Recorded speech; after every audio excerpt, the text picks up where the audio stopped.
Let's talk about The Sixth Sense because no one's talked about it before.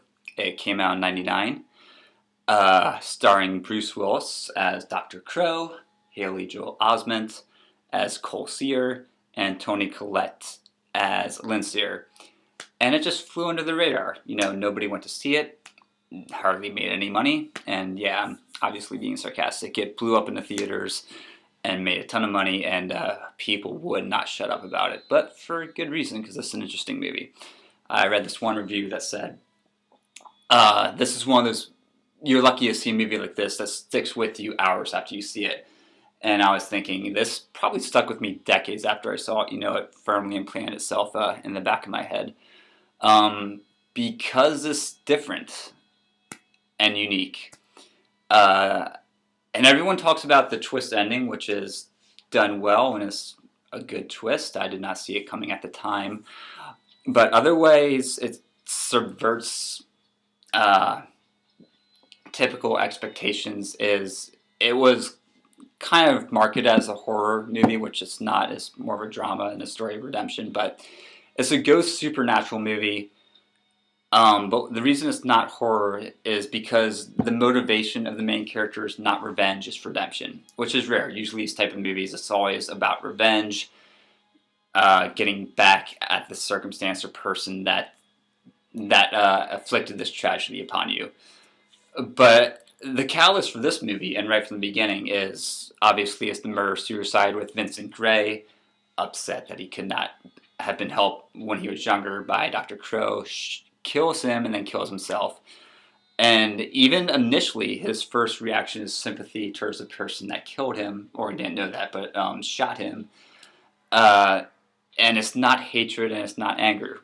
And that stays consistent throughout the movie, which is actually very interesting, and hats off to anyone that has that capacity for compassion and forgiveness in a circumstance like that.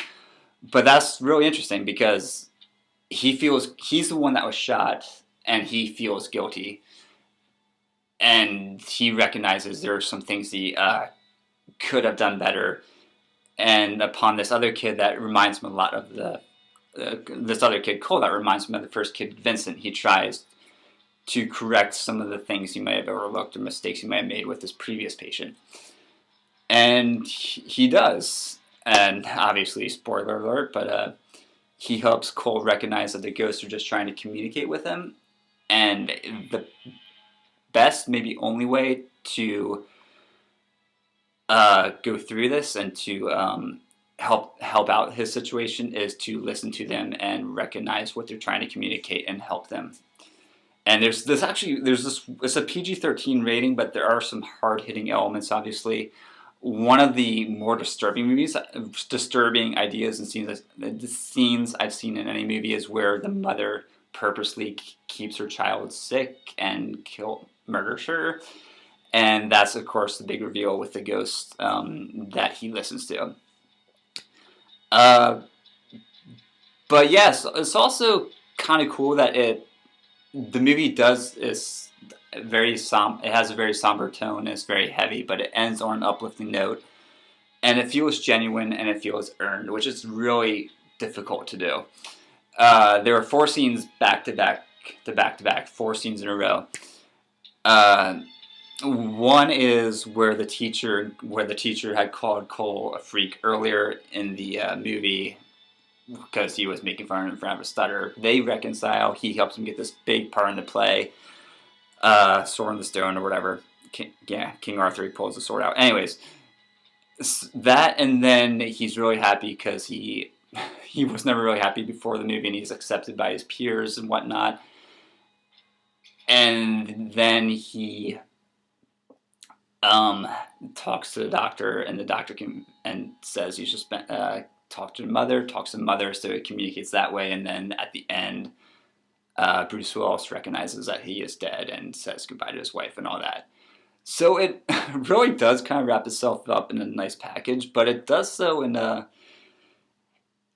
genuine way. It really doesn't feel cliche. It feels earned, and it feels believable. Maybe the most unbelievable part is that the doctor just always felt sympathy never anger or never hatred towards the person that killed him. He felt kind of the opposite. He felt guilt and wanted to correct that wrong. And for the next person that came along, he wanted to help that person out.